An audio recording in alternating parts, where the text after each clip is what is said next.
She sat alone at the wedding, until a single dad millionaire whispered, "Be my date." Hello everyone. Before we begin today's story, I have a small favor to ask. Please hit subscribe and turn on the notification bell so you never miss our channel's new videos. It is quick, free, and the best way to support us in bringing you more dramatic stories. Your support means the world to us. Where are you watching from? Drop your city or country in the comments below. Thank you very much. Now, let us return to our main character. The ballroom shimmered under golden lights. Crystal chandeliers glowed like captured stars, and the soft melody of a string quartet floated through the air. Every table was filled with laughter, champagne glasses clinking, and designer gowns sweeping across polished marble floors. But near the far corner, one woman sat alone. Grace Turner kept her hands wrapped around a half-empty glass of sparkling water, pretending to check her phone. Her hair was pinned neatly, her dress simple but elegant, borrowed from her roommate. She was not a guest here. She worked for the event company that had organized this extravagant wedding. When the last table assignment changed, she had no choice but to sit down to make the place look full. Around her, couples leaned close, whispering, laughing. The scent of roses and expensive perfume hung thick in the air. Grace forced a small smile, though her heart ached. She had planned this event for weeks, yet she was invisible in it. She thought about the rent due on Monday, the unpaid bills stacked on her kitchen counter, and the email from her boss that began with the words, "We need to cut costs." A man's voice broke through the noise. "You look like you could use a rescue." Grace blinked and turned. Standing beside her was a tall man in a dark navy suit, his tie slightly undone, his expression calm yet kind. He held a glass of whiskey in one hand, and the faintest smile touched his lips. "I am fine," she said quickly, tucking a loose strand of hair behind her ear. "Just waiting for someone." "Maybe that someone is late," he said softly, his tone warm, teasing without arrogance. "Or maybe he never existed." Grace's breath caught. He had a presence that filled the space around him, confident but not loud. The crowd seemed to part naturally as he sat beside her, ignoring the curious glances from nearby guests. "I am Nathan Cole," he said after a moment, extending his hand. "And before you ask, yes, I am supposed to be here." Groom's cousin, widower, father of one very stubborn 9-year-old, who refused to come tonight. Grace hesitated before taking his hand. His grip was steady, his smile genuine. "Grace," she said. "Grace Turner." Well, Grace Turner." Nathan leaned closer, lowering his voice just enough for her to hear. "How about we make a deal? For tonight, you will be my date, just until dessert." Her eyes widened. "Your date? I think you have the wrong person." He shook his head slightly. "No, you just look like someone who deserves to be seen." She felt a strange flutter in her chest, something between disbelief and curiosity. "Why would you ask a stranger to pretend to be your date?" "Because," Nathan said, glancing toward the head table, where several relatives whispered behind their hands, "it would stop my family from arranging blind dates for me every weekend. And honestly, I could use the company." Grace laughed softly, the first real sound of joy she had made all night. "You are serious?" "As serious as a man can be when surrounded by matchmaking ants," he replied, his eyes shining with quiet amusement. "Say yes, no strings attached." Something in his tone disarmed her. Against her better judgment, Grace nodded. "All right, Nathan Cole, just for tonight." He smiled, offering his arm. "Then let us make it convincing." As they walked toward the center of the ballroom, the lights caught her hair like liquid gold. For the first time that evening, Grace felt like she belonged somewhere she had never imagined standing. She did not know that this impulsive yes, spoken beneath chandeliers and laughter, would be the moment her entire life began to change. The morning light slid through the thin curtains of Grace Turner's small apartment, catching the dust in soft golden streaks. She sat at her kitchen table, staring at the coffee cup between her hands. Her mind kept replaying last night: the ballroom, the chandeliers, Nathan Cole's calm voice saying, "Be my date tonight." She could still hear the music fading as he smiled at her like she was the only person in the room. It had been unreal. But now, the noise and glamour were gone, replaced by the hum of an old refrigerator and the ache of reality. The event company she worked for had sent a message late that night. The wedding client refused to pay the remaining balance. Grace's paycheck was frozen until further notice. Rent was due in 4 days. She rubbed her forehead, whispering, "Back to real life, Grace." Obi. Her phone buzzed. A number she did not recognize flashed on the screen. "Hello? Miss Turner?" The voice was deep, familiar. "This is Nathan Cole." Her heart skipped. "Mr. Cole, how did you—" "I asked one of the planners for your contact. I owe you an apology if that is crossing a line." She hesitated. "No, it is fine. What can I do for you?" "I was serious about what I said last night," he continued. "After those photos of us at the wedding spread, people assumed we are together. Reporters have already called my office. I need someone to play the part for a few weeks until it settles down." Grace blinked, gripping the edge of the table. "Play the part?" "A pretend girlfriend," he said, tone straightforward but not cold. "There is a charity dinner next week. It would help calm the speculation if I attend with you. I will, of course, compensate you for your time." Grace almost laughed, half out of disbelief, half out of exhaustion. "You are asking me to act like your girlfriend because of gossip?" "Because the press can destroy a man's reputation faster than truth can fix it," he replied. "And because you are genuine. I can trust that." She stood, pacing slowly across the tiny kitchen floor. Bills pinned to the fridge fluttered slightly in the draft. She could not afford another late payment.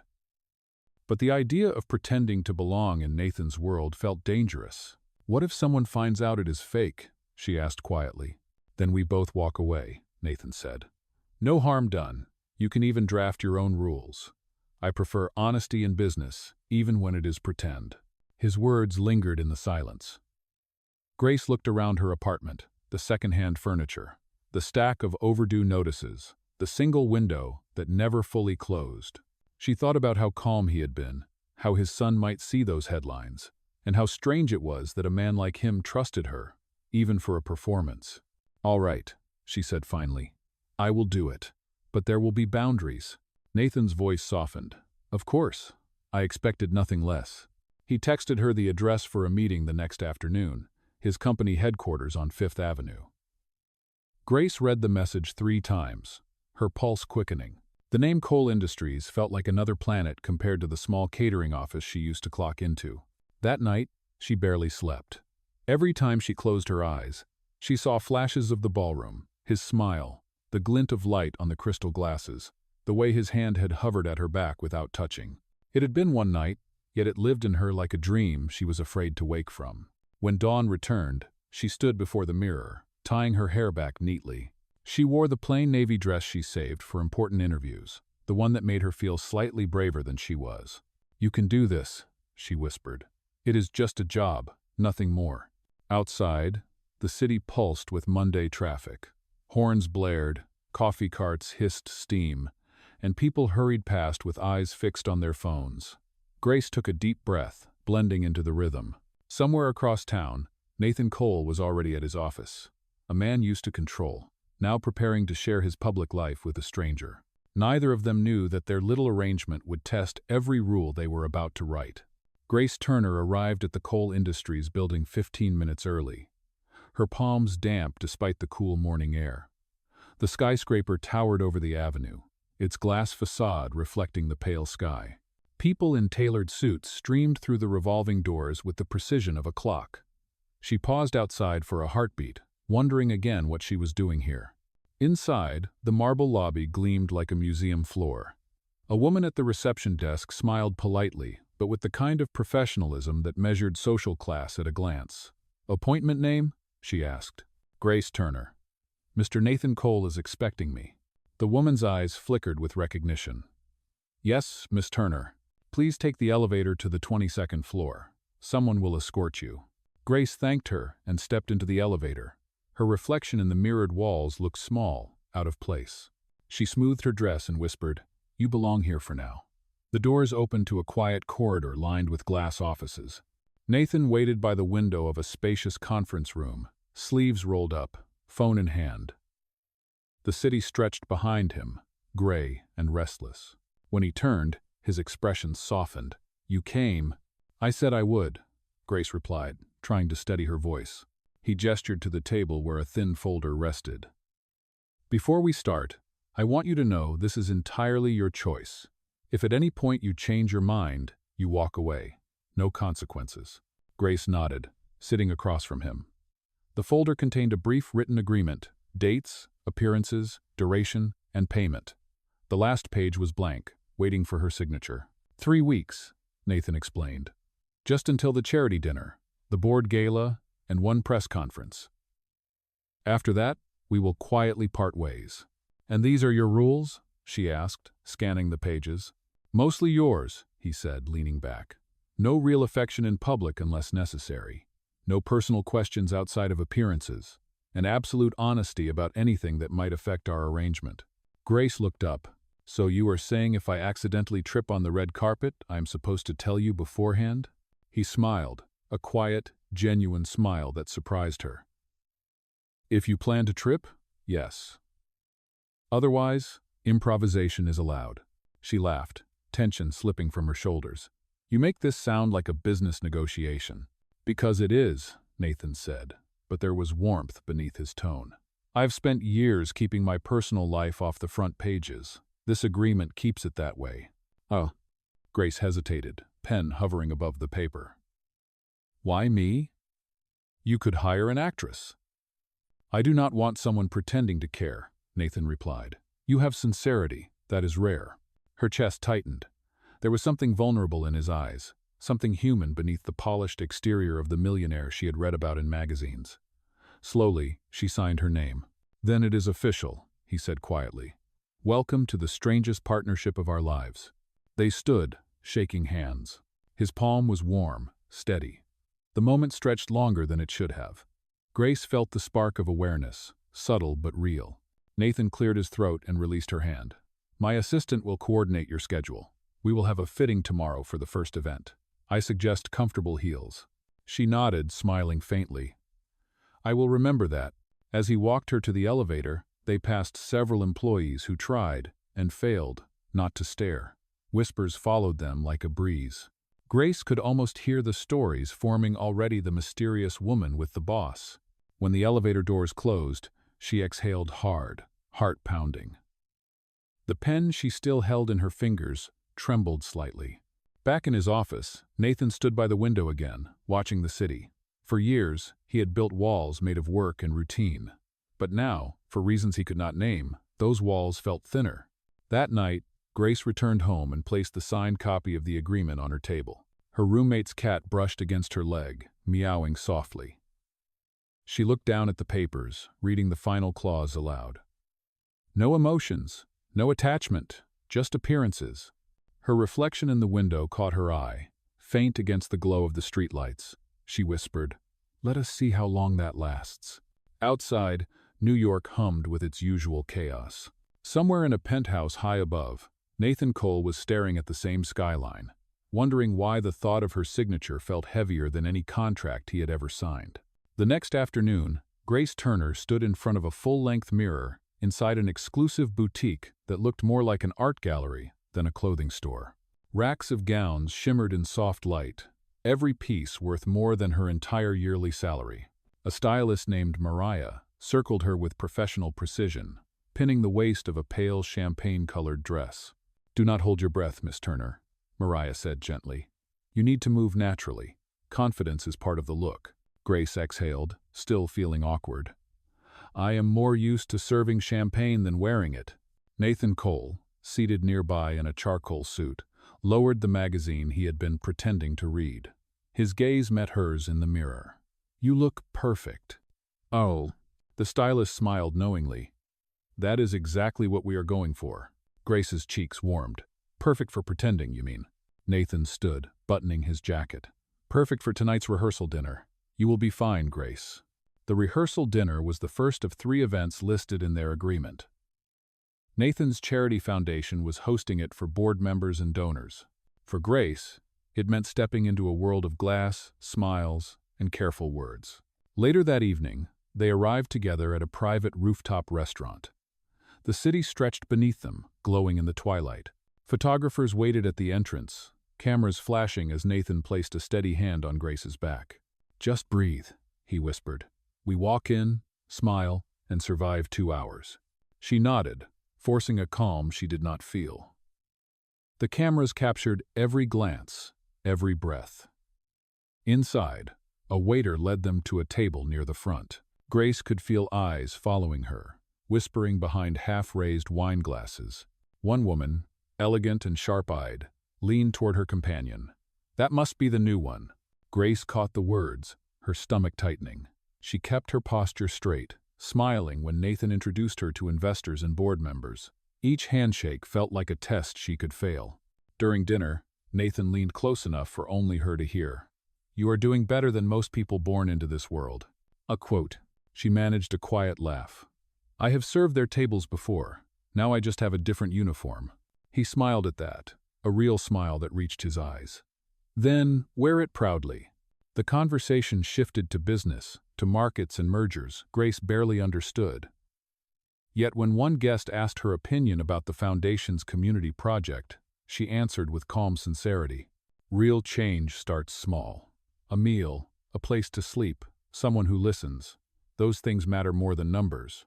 The table fell silent for a moment, then one of the older donors nodded. "Well said, Miss Turner." Nathan glanced at her, quietly impressed. As dessert arrived, the tension eased. Grace found herself laughing softly at one of Nathan's understated jokes. For the first time, she felt almost comfortable. When the event ended, Nathan guided her outside, through the lingering flashes of cameras. The night air was cool, scented with rain. He opened the car door for her, his hand brushing hers briefly. "Thank you," she said, "for trusting me with this." He shook his head. "It is I who should thank you. You handled yourself with grace." She smiled faintly. "Pun intended?" He chuckled. "Unintended, but accurate." As the car pulled away, Grace looked out the window at the glittering skyline. The city lights blurred like stars underwater. Somewhere deep inside, beneath the nervousness and pretense, a small warmth began to grow. It was not love, not yet. But it was something dangerous enough to make her forget, for a single moment, that everything between them was written in ink, on paper. The next event came faster than Grace Turner expected. It was the annual gala for the Cole Foundation, held in a ballroom twice the size of the one where she had first met Nathan. The place glittered with crystal chandeliers, gold-trimmed tables, and a sea of guests dressed in black and silver. This was the kind of night that decided careers and reputations, and Grace was walking into it as Nathan Cole's official date. The cameras flashed as they entered. Grace wore a midnight blue gown that shimmered under the lights. Nathan's hand rested lightly on her back, steady and reassuring. She had rehearsed her smile in the mirror, but when he leaned close and said, "Just stay by my side," the words somehow calmed her more than any practice could. As they moved through the crowd, whispers followed. "That is her," someone murmured. "The new woman in Nathan's life." Grace caught bits of speculation, but forced herself to focus on the rhythm of the evening. Nathan greeted donors, shook hands, and exchanged polite laughter while she stood beside him, every gesture carefully in sync. At the halfway mark, a waiter accidentally stumbled near their table, spilling a stream of champagne across the pristine white cloth. The room went silent for a moment. Grace reacted instinctively. She reached for the waiter's hand, steadying the tray before it hit the floor. "It is all right," she said kindly. "No harm done." The waiter's eyes widened in gratitude. Around them, several guests looked impressed. Nathan's assistant, standing nearby, smiled faintly. And Nathan himself, he watched her with quiet pride. Later, when they sat at their table again, Nathan leaned close. "You handled that beautifully." "Oh?" Grace shrugged, her voice soft. "He was just nervous. I know what that feels like." "You surprised them," he said. "Most people here would have made a scene. You made it human." Before she could reply, the event host stepped onto the stage. "Ladies and gentlemen," he announced, "please welcome Nathan Cole, founder of the Cole Foundation." Applause filled the room. Nathan stood, buttoning his jacket. He gave her one small glance before walking to the microphone. His speech was measured and composed, but as he thanked the donors, his eyes drifted once toward her. "She reminds me," he said, voice steady yet warm, "that sometimes the greatest difference we can make starts with kindness." The words were not directed at her publicly, but she felt them all the same. Her heart beat faster, caught between pride and confusion. This was supposed to be an act, yet the way he looked at her did not feel staged. After the gala ended, they escaped to the terrace for a breath of air. The city stretched below them, lights rippling across the river. Nathan stood beside her, his hands in his pockets. "You did well tonight," he said quietly. "Better than I expected." Grace laughed softly. "You really know how to flatter a woman." He turned toward her, his tone gentle. "I am serious, Grace." I forgot for a moment that this was pretend. "Oh." The wind lifted a strand of her hair, and she tucked it behind her ear, not trusting herself to speak. For a long moment, neither of them moved. The noise from the ballroom faded, replaced by the hum of the city and the quickening rhythm of two hearts trying not to cross a line. When Nathan finally said, "We should go," his voice carried something unspoken, something that both of them felt but neither dared to name. The following morning, Grace Turner returned to the Cole residence for another meeting, but the house felt different this time. The air was quieter, more personal. She followed the housekeeper through the hall of framed photographs until they reached the terrace. Nathan Cole stood there, gazing out over the gardens, sunlight cutting across his sharp profile. "You are early," he said, glancing back with a faint smile. "I figured you would be," she replied, setting her bag down. "You do not seem like someone who ever sleeps in." He gave a soft laugh. "You would be right. Habit of a man who spent years chasing success instead of rest." There was a pause, the kind that carried unspoken things. Grace had seen a change in him since the gala. The man who once hid behind polite smiles now seemed more open, more human. As they reviewed the next event schedule, she noticed a silver frame on the table beside him. Inside was a photograph of a woman with kind eyes and soft brown hair. "Your wife?" she asked gently. Nathan's expression shifted, the light in his eyes dimming. "Her name was Claire. She died 4 years ago. Car accident on a rainy night. She was driving home from the hospital after visiting our son." Grace lowered her voice. "I am sorry." He nodded, looking away toward the horizon. "I kept the ring. I kept the guilt too. After that, I buried myself in work and stopped showing up to anything that reminded me of her. My family thinks I am cold. The truth is, I just do not know how to let go." Grace listened in silence, her chest tightening. It explained so much: the guarded smile, the careful distance, the need for control. She took a slow breath. "You loved her deeply." "Yes," he said. "And I never thought I would let anyone close again." His eyes lifted to hers, and for a moment, neither of them looked away. Before she could respond, a small voice came from behind them. "Dad?" Grace turned to see a young boy standing by the doorway, holding a soccer ball. He had his father's dark hair and a hopeful grin. Nathan's tone softened. "Ethan, this is Miss Grace Turner. She is helping me with the foundation events." The boy looked at her curiously. "You are the lady from the pictures, right? The one everyone says is Dad's new girlfriend." Grace froze, unsure what to say. Nathan let out a sigh, crouching beside his son. "People like to talk, buddy. Miss Turner is just a friend."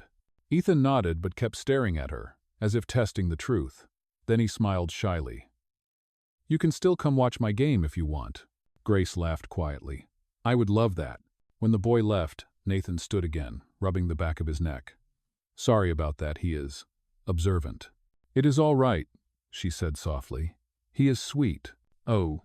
Nathan smiled, but his gaze lingered on her longer than it should have. "He has his mother's heart. I do not want him to forget what kindness looks like." The wind shifted, rustling the trees beyond the terrace. Grace felt the weight of his words settle between them. She understood now that beneath his calm exterior was a man still learning how to live after loss, and perhaps, slowly, beginning to hope again. As she left the house later that day, she looked back once more through the tall glass doors. Nathan stood by the window, watching his son play in the yard. For the first time, he looked less like a man haunted by the past, and more like someone quietly ready to begin again. The weeks that followed felt almost normal.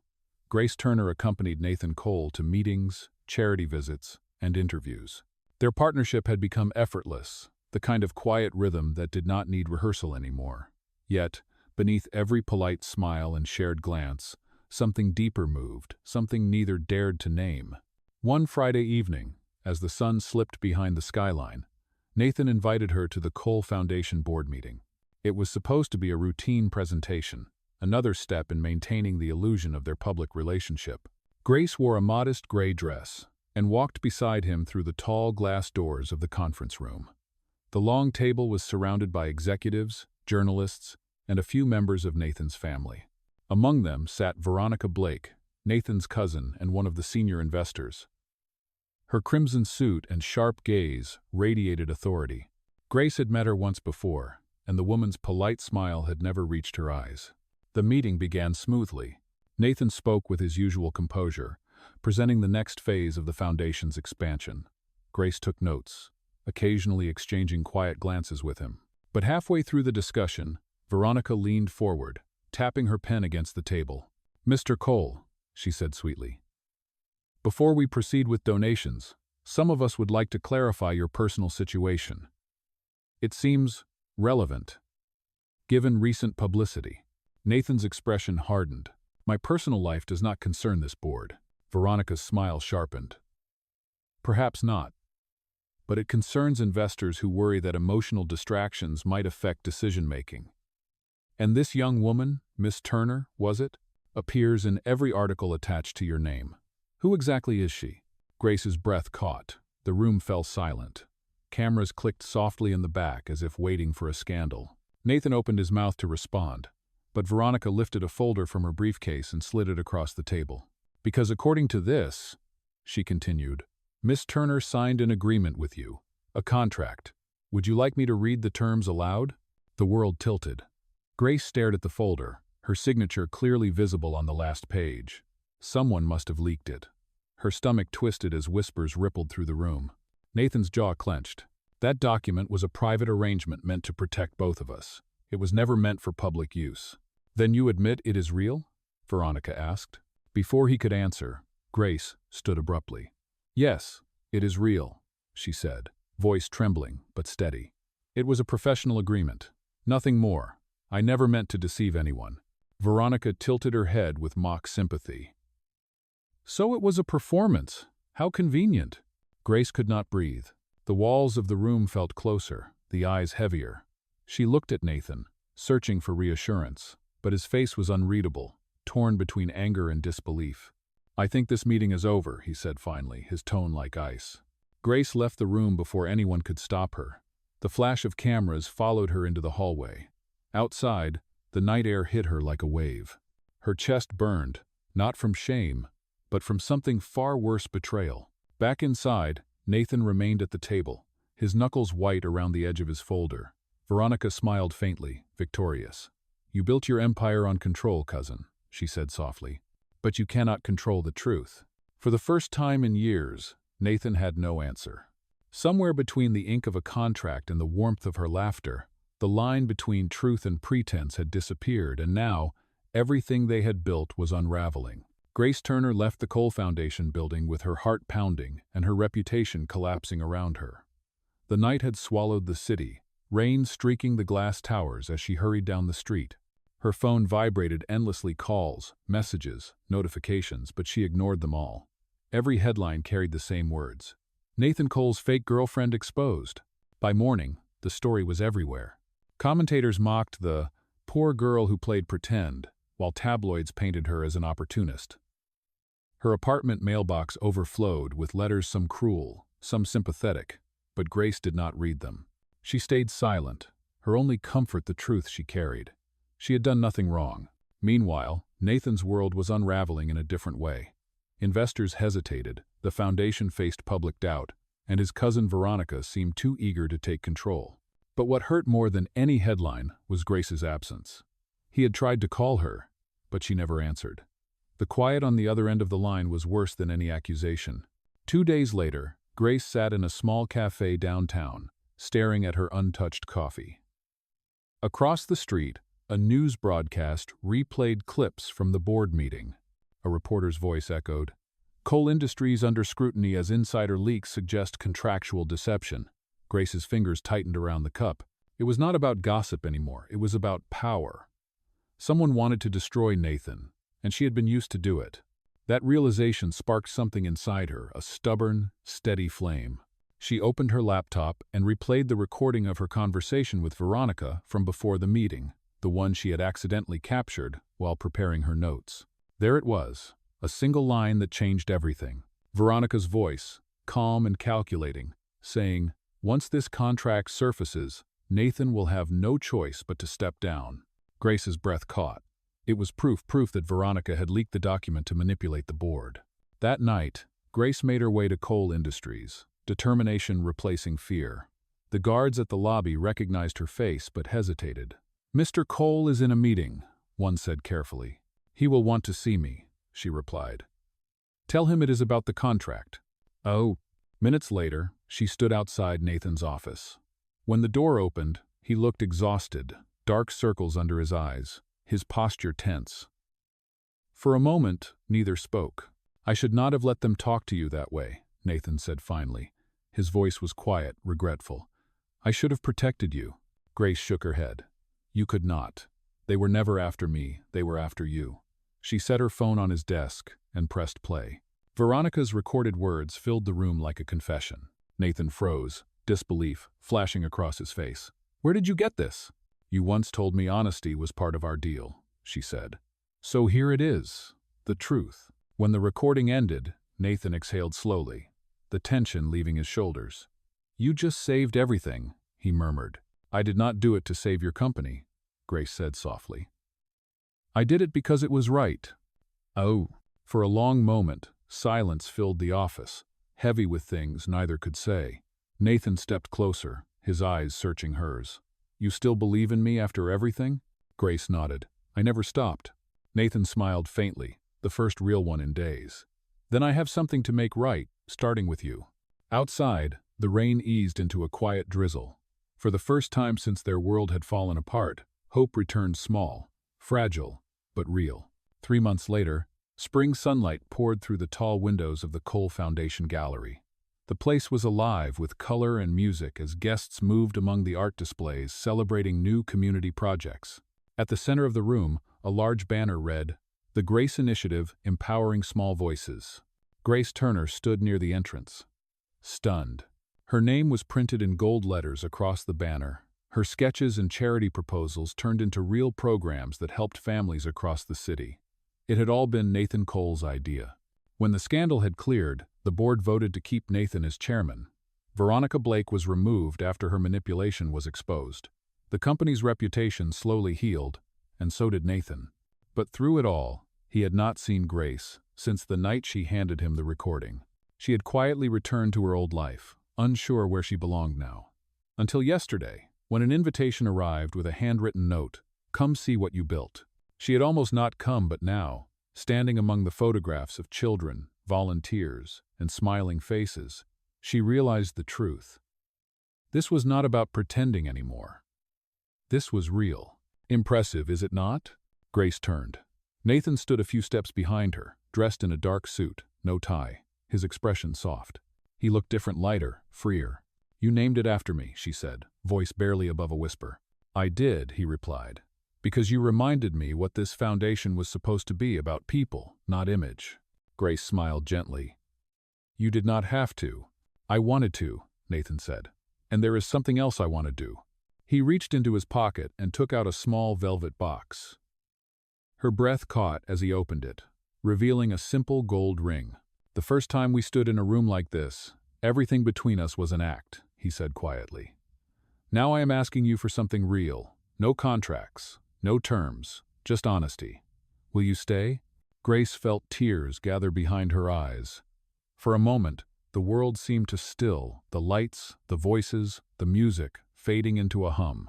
She thought of the first night she had met him, the chandeliers, the quiet whisper, "Be my date tonight."